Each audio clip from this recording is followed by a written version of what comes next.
Welcome sa channel na ito. Maraming salamat nga pala sa pagdalaw nyo.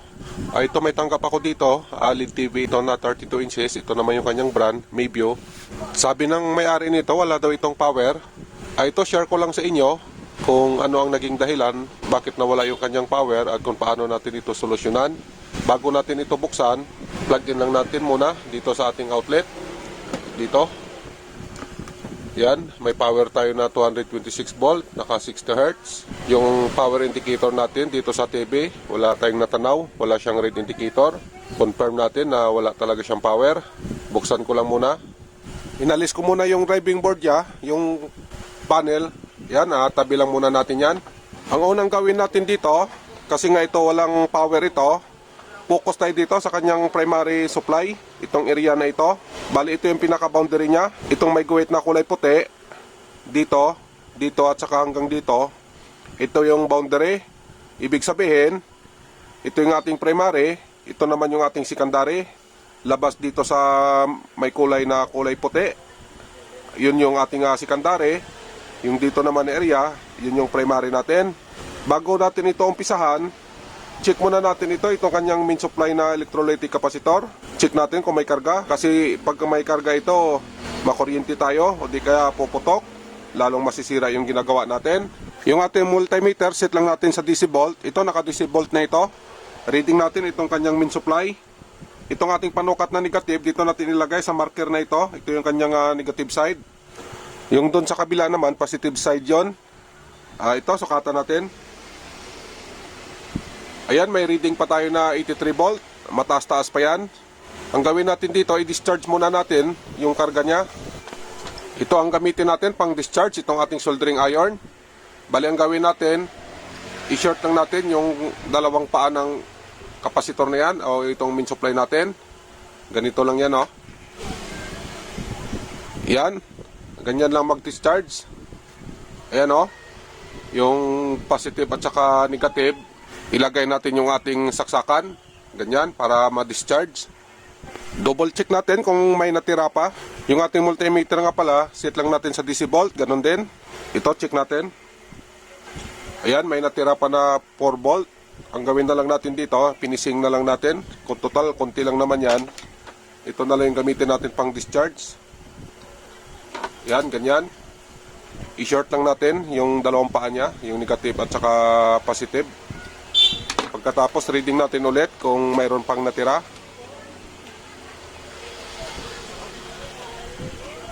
Ayan, 0 volt na siya. Ayan, no, wala nang karga. Pwede na natin ito umpisahan. Ang pangalawang gawin natin, check natin itong kanyang fuse. Dito sa entrada ng AC, dito sa saksakan natin, oh. Fuse niya, ayan, no, yung kulay black na yan. Sukatan natin yan. Bali ito siya, oh. Yan. Dito siya connected sa live. Live to, neutral. Dito sa paan ng live, sukatan natin yung fuse natin dyan. To, buzzer mode. Yan. Good yung fuse natin kasi ayan o, nagbabuzzer yung multimeter natin. Yan, good naman. Ang ibig sabihin, pagka good ito, walang short circuit dito sa kanyang primary. Dito sa boundary ng puti na to. Yan. Lahat ito walang shorted. Kasi pag halimbawa na may short na parts, automatic puputok yung fuse. Kaya lang ito, hindi naman siya pumutok. Ibig sabihin, walang short dito sa primary. Ang gawin natin, proceed tayo ng secondary. Labas tayo dito sa kulay puti na ito. Kasi walang short dito. Punta tayo ng secondary dito sa kabila. I-check natin yung secondary natin, baka may shorted dito. Kasi pag halimbawa na may short yung secondary natin, yung primary naman natin, hindi makakapasok yung supply. Ang gawin natin dito, i-check natin ito mga supply na galing dito sa chopper. Ang mga supply na galing dito, itong diode na ito, 12 volts. Ganon din ito, 12 volts din. At saka ito. Check natin itong tatlong supply na ito na nagbibigay supply dito sa secondary. Galing dito sa primary, dumaan ng chopper, papunta dito sa secondary natin. Ito yung kanyang sinusuplayan, itong tatlong diode na malalaki. I-check natin ito. Nagpalit ako ng multimeter. Ito yung gamitin natin, itong analog. Yung analog kasi mabilis sa short, madali niya madetect ang short na parts, kaya ito muna yung gamitin natin. Unahin natin ito. Yung ating multimeter nga pala, set lang natin sa times 1. Times 1 lang gamitin natin kasi itong parts na ito connected pa dito sa board. Pwede naman tayo gumamit ng times 1K, times 10K. Kung ito natanggal natin or nakahang, reading tayo. Forward muna unahin natin. Yan, may buzzer. Ibig sabihin, okay. Reverse natin, dapat walang reverse ito. Ayan, walang reverse, ibig sabihin, okay siya. Dito tayo sa pangalawa. Ganon ulit, unahin natin yung forward. Yan, mayroon siyang forward. Okay. Reverse natin. Yan, may reverse. Ibig sabihin, shorted. Dito tayo sa kabila. Ganon ulit, forward. Yan, yung kanya forward. Reverse natin. Wala. Ibig sabihin, good. Ito ang may problema, itong isa. Kasi nga, yung reverse niya, may buzzer din. Ang gawin natin, dahil shorted nga ito, ihang natin ito para ma-confirm natin kung siya talagang shorted. Pag halimbawa na hindi siya shorted, ibig sabihin ng shorted, yung circuit board mismo, yung sinusuplayan ng diode na ito, papunta dito sa dalawang electrolytic capacitor. Nakahang na siya, sukatan natin ito. Ganon din yung ating multimeter. Ganon din yung gamitin natin, times 1. Buzzer pa rin, ibig sabihin confirm natin na shorted ito, itong parts na ito.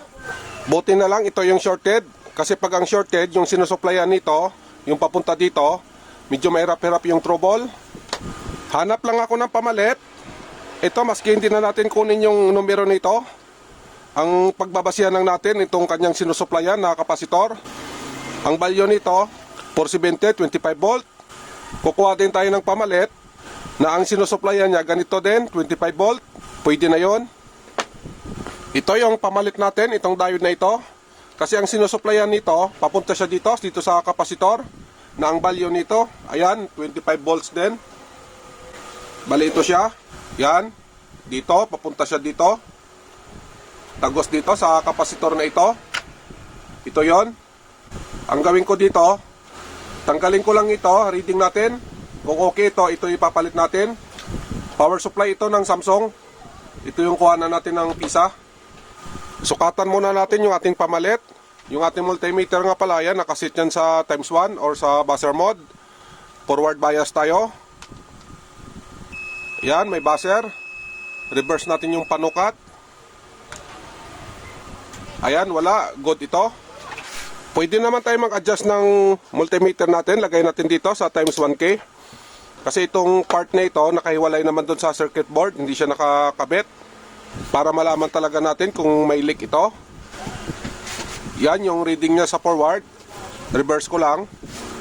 Ayan, wala siyang reverse. Palitan ko lang yon yung ating ginagawa. Try natin. Napalitan ko na. Ito naman yung inalis natin sa kanya. Ang gawin natin, check muna natin ulit. Yung ating multimeter, lagay natin sa times 1 or buzzer mode. Yung proseso natin, yung kagaya kanina. Unahin natin yung kanyang forward. Yan, buzzer.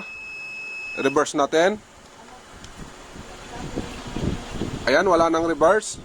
Ibig sabihin, okay na ito. Lagyan ko lang ito ng saksakan. Sukatan natin yung secondary natin kung mayroon na.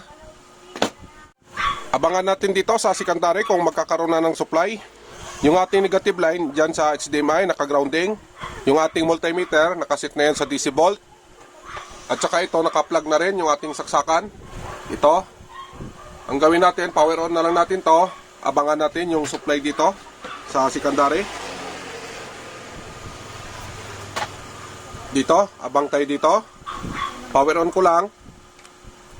Yan yung power natin, 230 volts. Ayan yung secondary natin, mayroon na 12 volts.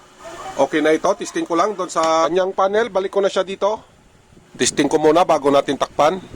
Ito pala naka-plug na dito sa outlet natin. Power on ko na lang ito. Yan, may power na tayo, 223 volts. Yung ating power indicator. Ito mayroon na. Ayan o, yung kulay pula.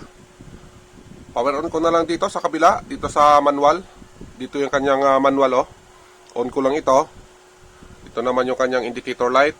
Tingnan natin kung mag-oscillate. Yan. Nag-oscillate na. Lumabas na rin yung kanyang backlight dito. Yan o, may backlight na siya. Yan. Tingnan natin yung screen. May screen naman. Assemble ko lang, final test na tayo. Buo na ito, may cable na sa likod. Saksak ko lang. Power on. Yan yung kanyang power indicator, mayroon na. Power on ko dito sa manual.